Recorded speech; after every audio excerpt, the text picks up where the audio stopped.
Hi dear students, this is Amit Ajmani and welcome back to Let's Be a Good Student. All my near and dear ones, thank you so much for your likes, for your comments, for your appreciations. They are really rewarding and of course they provide motivation. और आज का ये जो हमारा video है, this is basically on public demand video. मेरे last video में जिसमें मैंने आपको ये बताया था कि हाउ टू लर्न बेटर, उसमें कुछ स्टूडेंट्स ने मुझे कमेंट करके पूछा कि सर हमें प्लीज गाइड कीजिए कि हम इंग्लिश को कैसे लर्न करें। दो तीन स्टूडेंट्स ने ये पूछा कि सर हम एसएसटी को कैसे लर्न करें। सो ऑब्वियसली ये प्रॉब्लम तो शायद सभी को आती होगी किसी ना किसी सब्जेक्ट में। किसी बच्चे को इंग्लिश में दिक्कत है, किसी को हिंदी में, किसी को एसएसटी में, किसी को साइंस में, किसी को मैथ्स में। सो आई डिसाइडेड कि why not to make the videos for all the subjects. So here we go. इस वीडियो में हम लोग ब्रॉडली बात करेंगे about the theoretical subjects. By theoretical subjects I mean English, Hindi, SST, BST, economics, right. अब ये जितने भी थियोरेटिकल सब्जेक्ट्स हैं, इन सब की हम एक अलग कैटेगरी बना लेते हैं और इस वीडियो में हम डिस्कस करेंगे कि इन सब्जेक्ट्स को कैसे लर्न करना चाहिए। अगले वीडियो में I will tell you about how to do the practical subjects like mathematics, like accountancy. So उस वीडियो को भी जरूर देखिएगा जिसमें हम लोग प्रैक्टिकल सब्जेक्ट्स के बारे में बात करेंगे। So let us start up with our this video content that is about the theoretical subjects. How to do it? अब बेटा जब हम theoretical subjects की बात करते हैं, जैसा कि मैंने आपको बताया उसमें हमारी लैंग्वेजेस आ जाती हैं, इंग्लिश है, हिंदी है, या फिर हमारे theoretical subjects हैं जैसे कि SST है, that is fully theoretical, right? और इकोनॉमिक्स जैसा सब्जेक्ट है जो पार्शियली प्रैक्टिकल है, काफी हद तक theoretical है। बीएसटी आपका फुल्ली थ्योरेटिकल है। तो बहुत से बच्चे ऐसे होते हैं जिनको ऐसे सब्जेक्ट्स करने में दिक्कत आती है। अब उनको कैसे सॉर्ट आउट करें, this is what we are going to discuss and we are going to understand. The main thing required in such subjects is learning. तो आप कैसे करने वाले हैं? आपने इंग्लिश की लिटरेचर का एक चैप्टर उठा लिया, राइट? अब ध्यान से सुनिएगा हर चीज को और उसको जैसा मैं बता रहा हूं वैसा फॉलो करने की कोशिश कीजिएगा। चैप्टर को जब आप रीड करना शुरू करते हैं, बुक से आपने चैप्टर को रीड करा। रीड करते समय जितने भी प्रॉपर नाउन्स, जितने भी नेम्स, जितने भी कैरेक्टर्स, जितने भी प्लेसेस आ रहे हैं, उन सबको साथ के साथ बॉक्स बना लीजिए पेंसिल से या पेन से बुक में, राइट? एंड उसके बाद जब आप आगे पढ़ना शुरू करते हैं तो जितने भी वर्ड्स का आपको एग्जैक्ट लिटरल मीनिंग नहीं पता, पढ़ने के साथ साथ आपको एक बेसिक आइडिया जरूर लग रहा है कि इस शब्द का ये मतलब रहा होगा, इस लाइन का ये मतलब बनता है, राइट? लेकिन आपको इसको अपने तरीके से अच्छे से करना है। सो जितने भी वर्ड्स का आपको एग्जैक्ट लिटरल मीनिंग नहीं पता, उनको अंडरलाइन करते हुए चलिए, राइट? अब फुल स्टॉप से फुल स्टॉप तक आपको पढ़ना है। मतलब आपने एक लाइन पढ़ी, फुल स्टॉप से आके फुल स्टॉप तक आप रुक गए, उसको आप अपने आप को अब रिपीट करवाइए, समझाइए अपने आप को वो लाइन। फिर अगली लाइन पढ़िए, उसको अपने आप को समझाइए। ऐसे करते करते आपने एक पैराग्राफ पढ़ लिया। अब इस एक पैराग्राफ को पढ़ने के बाद, जैसा कि मैंने आपको अपनी लास्ट वीडियो में बताया था, अगर आपने नहीं देखी है तो उसको जरूर देखिएगा कि हमें कैसे बेटर वे में पढ़ना चाहिए, how to learn in a better way. उसमें मैंने आपको यह बताया था कि आपको स्टूडेंट्स पर्सपेक्टिव नहीं लेना है, आपको टीचर्स पर्सपेक्टिव लेना है। एज अ स्टूडेंट अब सिर्फ आप एक जो है चैप्टर को रीड करके समझ नहीं रहे हैं। आपको क्या करना है, हर पैराग्राफ के बेस पे अब एग्जामिनर का व्यू पॉइंट लेके आइए कि अगर आप एग्जामिनर होते तो इस एक पैराग्राफ में से आप क्या पूछते, राइट? ऐसे ही आपने अगला पैराग्राफ किया। अब एक पेज आपने जब पढ़ लिया, नाउ टेक अ पॉज। इस एक पेज में आपने जो भी पढ़ा है उसको अपने आप को एक बार 2 मिनट तसल्ली से रिवाइज करवाइए, रिपीट करवाइए। प्लस जितने भी बीच में प्रोनाउंस यूज हो रहे हैं, I, we, you, they, he, she, वो सारे रिलेट करते हुए चलिए कि ये किसके लिए है। इसी तरीके से आप एक एक पैराग्राफ करते हुए दूसरा पेज करिए, तीसरा पेज करिए। अब आपने इस पूरे चैप्टर को एक बार पढ़ लिया। जिस जिस वर्ड का एग्जैक्ट मीनिंग आपको नहीं पता था आपने उसको अंडरलाइन कर लिया। जितने भी कैरेक्टर्स या प्रॉपर नाउन्स थे आपने उन सबको बॉक्स लगा लिया। तो अब इस पर्टिकुलर चैप्टर में आपको इन 3, 4, 5 पेजेस के अंदर ये हर इंपॉर्टेंट चीज हाईलाइटेड दिख रही है। अब एक डिक्शनरी निकालिए या मोबाइल के अंदर आप उन वर्ड के एग्जैक्ट मीनिंग चेकआउट कीजिए और उन मीनिंग्स को अब अपनी उस बुक में जहां पे आपने वो वर्ड अंडरलाइन किए थे उसके ऊपर लिखिए बेटा। एक बार की मेहनत होती है, मान लिया, टाइम कंज्यूमिंग होता है, मान लिया, लेकिन एक्चुअल इंप्रूवमेंट इसी से होती है। आपकी वोकैबुलरी डेवलप इसी तरीके से होगी। अब जब आपने पूरा चैप्टर एक बार पढ़ चुके हैं, आप वर्ड के मीनिंग अब आपने सारे मार्क कर लिए हैं, अब इस चैप्टर को एक बार दोबारा पढ़िए। क्योंकि आपने हर वर्ड का मीनिंग अपने आप ढूंढ के मार्क करा है तो इसलिए आपको वो मीनिंग याद रहेगा। ट्रस्ट मी, आपने जब किसी चीज को करने के लिए एफर्ट किया हो, पेन लिया हो, तो वो चीज आपको याद रहती है ऑलवेज। अब इस चैप्टर को जब आप दोबारा पढ़ेंगे तो आपको हर एक वर्ड का मीनिंग दिमाग में और ज्यादा बैठ जाएगा। सारे कैरेक्टर्स और प्रॉपर नाउन्स, उनकी एज, कोई पर्टिकुलर ईयर अगर दे रखा है उसको ज्यादा एम्फसाइज कीजिए। अब आपने ये पूरा चैप्टर ढंग से अच्छे से कर लिया। Now you are all prepare to do the question answers of this chapter. अब जब क्वेश्चन आंसर्स की बारी आती है बेटा तो हर बच्चे का ना लेवल अलग अलग होता है, specially when it comes to English. कुछ बच्चे ऐसे हैं जिन लोगों को सिर्फ एक बार उन्होंने रीड करा, 2 बार रीड करा and they are of the view point कि सर हम अपने आप जो भी क्वेश्चन आएगा वहां एग्जाम में बना के लिखाएंगे। And grammatically they are strong enough कि वहां पे वो एरर्स नहीं करते हैं। लेकिन कुछ बच्चे ऐसे होते हैं जिनमें ये काबिलियत तो है कि वो आंसर, स्टोरी तो पता है, आंसर बना के लिख के आ रहे हैं, लेकिन एरर्स बहुत हो रही हैं, ग्रामेटिकल एरर्स हो रही हैं, स्पेलिंग एरर्स हो रही हैं। और कुछ ऐसे बच्चे भी हैं जिनको इंग्लिश में दिक्कत है, वो लोग अपने आप सेंटेंस फॉर्मेशन नहीं कर पाते। तो इन तीनों ही तरह के बच्चों को आई विल एडवाइज कि आप क्वेश्चन आंसर्स को लर्न कीजिए। अब by learning I don't want to say कि आप एक एक वर्ड को रट्टाफाई करते हुए चल रहे हैं, दैट्स नॉट पॉसिबल, ये पॉसिबल ही नहीं है, राइट। तो अब हमारे जो आंसर्स हैं उनको लर्न कैसे करें? तो सबसे पहले आंसर्स की 2 कैटेगरीज बनाइए, एक है शॉर्ट आंसर्स, एक है लॉन्ग आंसर्स। अब जो शॉर्ट आंसर्स हैं उनको जब आप ऑब्वियसली कहीं ना कहीं से आप रेफरेंस लेते हुए उनको लर्न कर रहे हैं, या वो आपकी कोई पर्टिकुलर रेफरेंस बुक है, या आपके स्कूल के नोट्स हैं, या आपके जहां पे आप इंस्टीट्यूट पे ट्यूशन पढ़ते हैं वहां के नोट्स हैं, उनके आंसर्स पढ़ने के बाद रिलेट करिए। तरीका वही रहेगा, full stop to full stop एक लाइन पढ़ेंगे, उसको अपने आप को रिपीट करवाएंगे। When you are repeating that thing, then in that case your brain is actually getting that in a very very very better way. करके देखिएगा इस चीज को, राइट। समझना कंपैरेटिवली मुश्किल है, समझाना बहुत आसान होता है, जो मैं भी आप लोगों के साथ में कर रहा हूं, राइट। समझा रहा हूं मैं आपको अपने वीडियोस के थ्रू बहुत सारी चीजें। जब मैं स्टूडेंट था तो शायद मेरे लिए भी बहुत सारी दिक्कतें मुझे भी आती होंगी, और शायद यही रीजन है कि मैं नहीं चाहता कि वो दिक्कतें जो मुझे आई या जो हमारे को आए वो आप लोगों को आए। तो आपने short answers full stop to full stop कर लिया।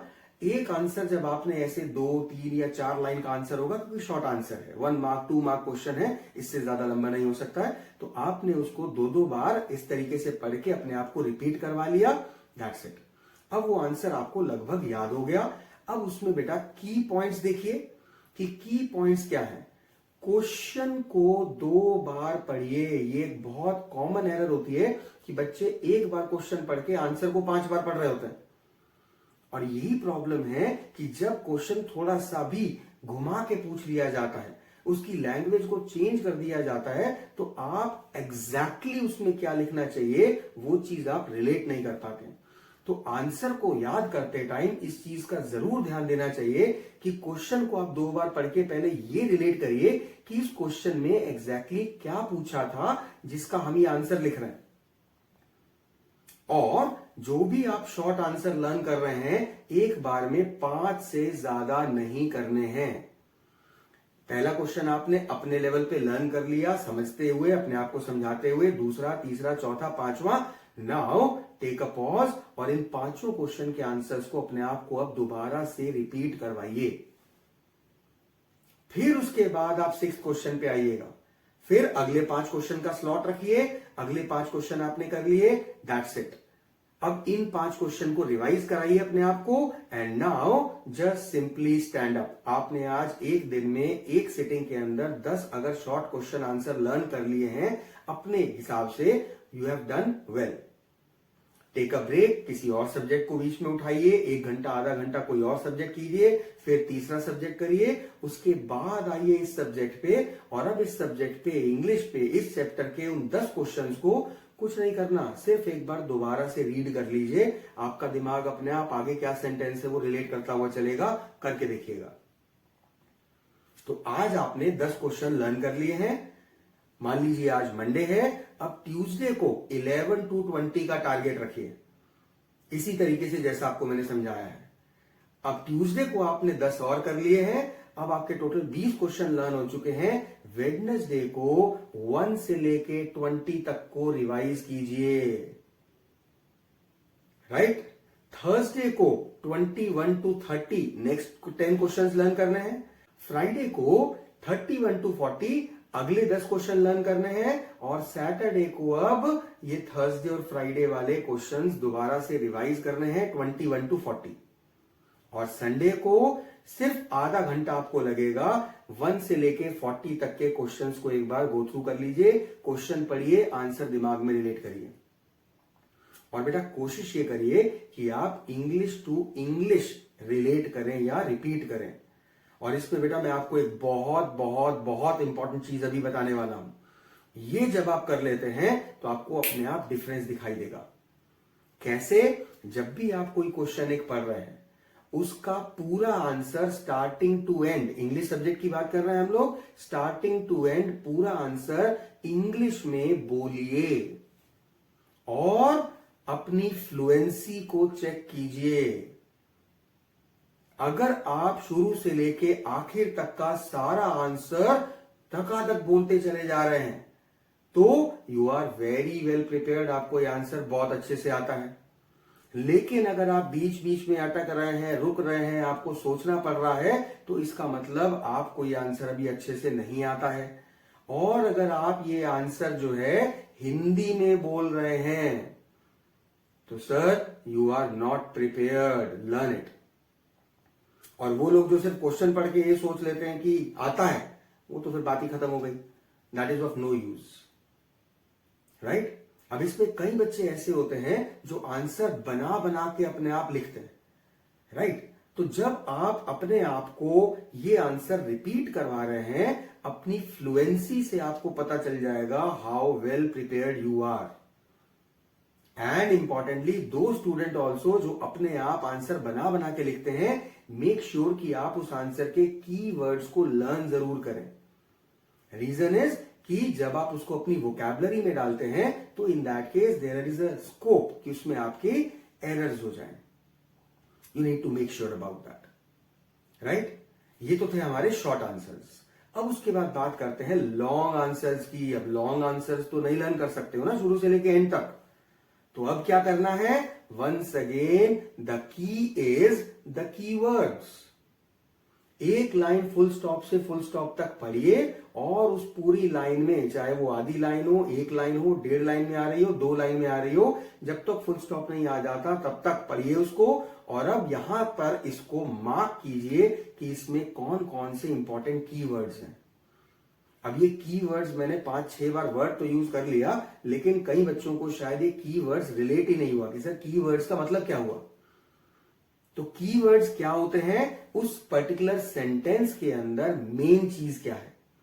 अब ये कैसे पता लगेगा? तो आप एक काम कीजिए, इस पर्टिकुलर सेंटेंस में जो आप full stop to full stop देख रहे हैं, इसमें जितने आर्टिकल्स हैं ए एंड द हटा दीजिए, जितने हेल्पिंग वर्ब्स हैं is, am, are, will, shall, has, have, had हटा दीजिए, राइट? जो बच गया वो आपके कीवर्ड्स हैं।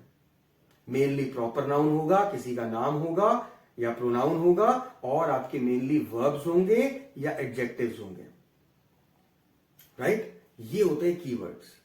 इनको अंडरलाइन करते हुए चलिए अपने आंसर्स में, फिर अगले सेंटेंस के कीवर्ड, अगले सेंटेंस के कीवर्ड। तो जब आप ये हेल्पिंग वर्ब्स और सारे के सारे आर्टिकल्स और ये सब जब आप हटा देते हैं, तो आप देखेंगे कि हर एक पर्टिकुलर सेंटेंस में, full stop to full stop की बात कर रहा हूं मैं, हर एक पर्टिकुलर सेंटेंस में 5 या 6 शब्द ही रह जाते हैं, 6-7 शब्द खत्म हो जाएंगे। ज्यादातर सेंटेंसेस के अंदर आप ऐसा देखेंगे 50-50% रेशियो है। एक्सेप्शन होंगे, कईयों में 80-20 का रेशियो होगा, कईयों में 70-30 का रेशियो होगा, कोई दिक्कत नहीं। अब आपको सिर्फ इन कीवर्ड्स को रिलेट करना है। जब आपने एक बार पूरे का पूरा ये आंसर पढ़ लिया, आपने सारे कीवर्ड्स अंडरलाइन कर लिए, अब आपको ये पूरा आंसर नहीं पढ़ना है, सिर्फ पहले सेंटेंस के कीवर्ड रिलेट करिए, क्योंकि आपकी इंग्लिश इतनी अच्छी है कि आप उसके अंदर अपनी तरफ से ये is, am, are, was, were, has, have, had, will, shall, a and the, ये तो अपने आप लगा लोगे आप। सारे प्रेपोजिशंस हटा दीजिए, इन, ऑन, टू, और एट, फॉर, फ्रॉम, ये सब हटा दीजिए, राइट? सो अब इन कीवर्ड्स को बार बार रिपीट और रिवाइज करते हुए चलिए। This is how you should do your English learning. Got it? अब ये तो था लैंग्वेजेस का, इंग्लिश, हिंदी, इन सब्जेक्ट्स में। लेकिन अब बारी आती है आपके एसएसटी, आपकी इकोनॉमिक्स, आपका बीएसटी, आपका साइंस। इनमें भी तो थ्योरी है बहुत कुछ। अब इनको करने का तरीका थोड़ा सा अलग है। क्यों? क्योंकि यहां पे आपको कैरेक्टर्स नहीं मिलने वाले हैं। तो यहां पे आप क्या करेंगे, यहां पर भी आप पहले बुक से गो थ्रू करिए। पढ़ते टाइम पेन हाथ में ही रखना है। जितनी भी डेफिनेशंस आ रही हैं उनको ब्रैकेट लगा लीजिए। पूरा पूरा अंडरलाइन करने की जरूरत नहीं है, क्योंकि कई बार बहुत लंबी लंबी एक्सप्लेनेशन, लॉज, डेफिनेशंस लंबी लंबी होती हैं। स्क्वायर ब्रैकेट लगा लीजिए, राइट? प्लस जितने भी आपके एडवांटेजेस हैं, जितने भी आपकी लिमिटेशंस हैं, जितने भी आपके कैरेक्टरिस्टिक्स या फीचर्स आ रहे हैं, जितने भी आपके डिफरेंसेस आ रहे हैं, उनको मार्क करते हुए चलिए और साथ के साथ नोट्स बनाते हुए चलिए। आपने एक पैराग्राफ पढ़ लिया, ऐसे करते करते 2 पैराग्राफ पढ़ लिए। अब इस 1 या 2 पैराग्राफ में जो भी काम की चीज थी आपने पहले ब्रैकेट लगा लिया उसको। उसके बाद आगे पढ़ते हुए चल रहे हैं, जो भी डिफरेंसेस या एडवांटेजेस या लिमिटेशंस या फीचर्स हैं उनको आपने मार्क कर लिया। एक पेज आपका, एक टॉपिक आपका जहां कंप्लीट हो जाए, 1 पेज, आधा पेज, पौना पेज, सवा page, 1.5 page, take a pause. उसके बाद अब इस पर्टिकुलर सवा या 1.5 पेज के अपने रजिस्टर में नोट्स बनाइए अपने तरीके से, शॉर्ट फॉर्म में, पॉइंट फॉर्म में, एक्रोनिम्स के रूप में। एक्रोनिम्स मतलब जो पर्टिकुलर वर्ड्स हैं उनका पहला पहला अल्फाबेट ले लिया आपने। एब्रीविएटेड फॉर्म्स आप यूज करिए उसको अपने लेवल पे, उसको अपने तरीके से कैसे आप इजी बना सकते हैं वैसे आप नोट्स बनाइए। आपने इस एक टॉपिक के नोट्स बना लिए। अब इन नोट्स को एक बार दोबारा से गो थ्रू करके जो जो डेफिनेशंस हैं वो लर्न कर लीजिए। और कहीं पे भी अगर आपको लगता है कोई डिफरेंसेस हैं, कोई आपके एडवांटेजेस हैं, उनके सिर्फ पॉइंट पॉइंट लर्न कीजिए और आगे की एक्सप्लेनेशन अपने हिसाब से मन में दीजिए। मैंने कई स्टूडेंट्स को देखा है वो हर चीज को लिख लिख के 3-3 बार लिखते रहते हैं, उनको लगता है लर्न हो जाएगा। आपने उसको 3-3 बार लिख जरूर लिया है, लेकिन जब तक आप उसको अपने आप को दोबारा से रिपीट नहीं करते हैं, you are going to forget it, trust me on that. So अपने आप को रिपीट कराते हुए चलिए। 1-1, 2-2 पैराग्राफ करके, 1-1, 2-2 पेज करके, 1-1, 2-2 टॉपिक करके करना होता बेटा। पूरा पूरा चैप्टर हमें एक साथ नहीं करना है, अनलेस अनटिल आपके मार्च में एग्जाम है और आप ये सारा काम फरवरी में शुरू कर रहे हो। You don't have any option then, right?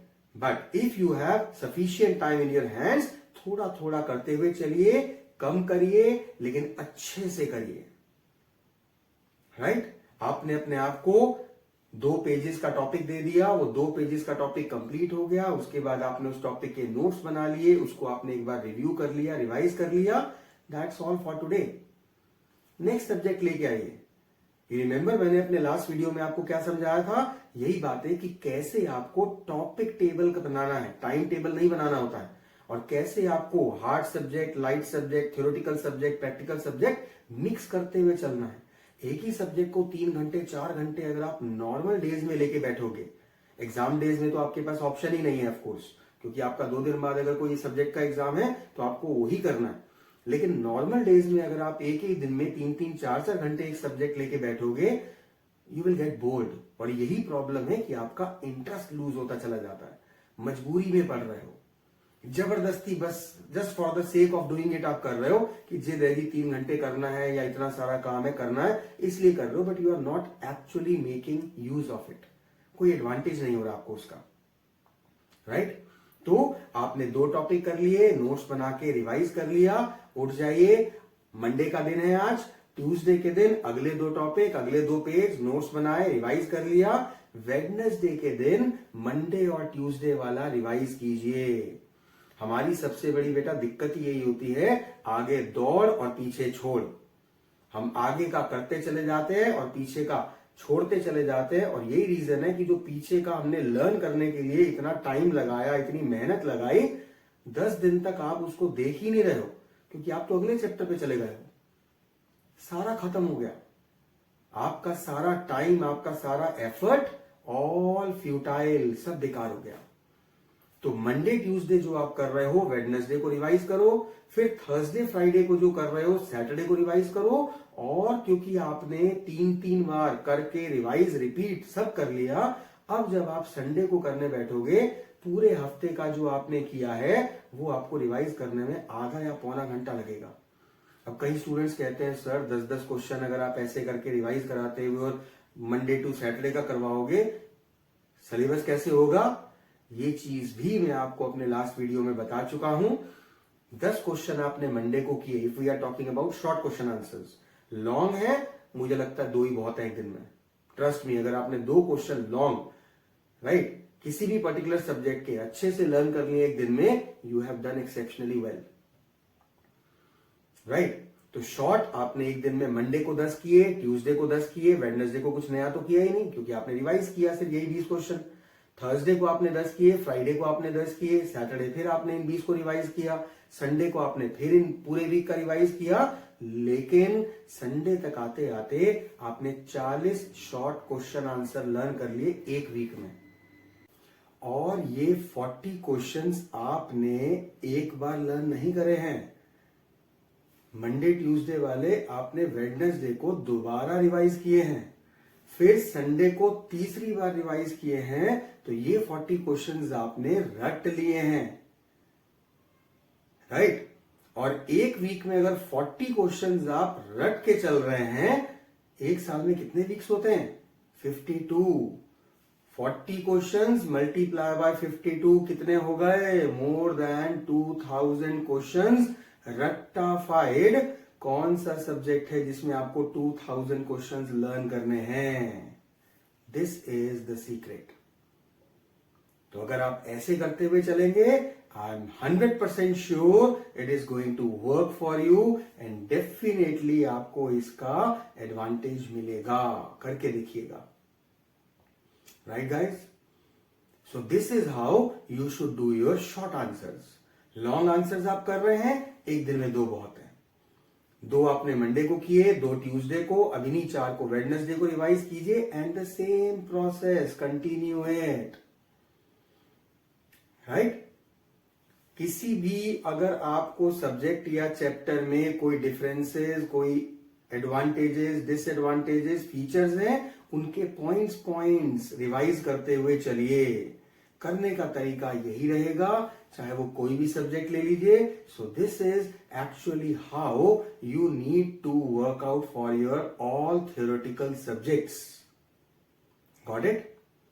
So I hope कि जिन्होंने भी मुझसे अपनी ये प्रॉब्लम पूछी थी, आई होप कि अब अगर आप ऐसा करते हुए चलेंगे तो आपकी ये प्रॉब्लम सॉल्व हो जाएगी और ये 1 महीना करके चलिए, आपको अपने आप डिफरेंस दिखेगा, ऑफ कोर्स पॉजिटिव साइड में, राइट?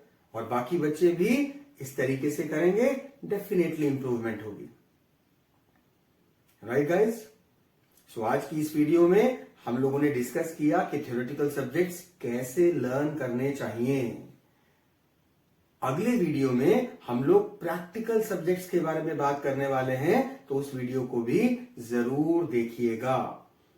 और अगर ये वर्कआउट करे तो लाइक कीजिए, हमारे इस चैनल को सब्सक्राइब कीजिए और अपने फ्रेंड्स के साथ इसको शेयर कीजिए, सो दैट वो भी इन सब टिप्स का एडवांटेज ले सकें और आप सभी बन सकें एक good student.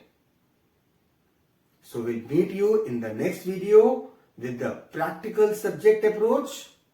Till then, stay healthy, take care of yourself and study hard. Bye everyone.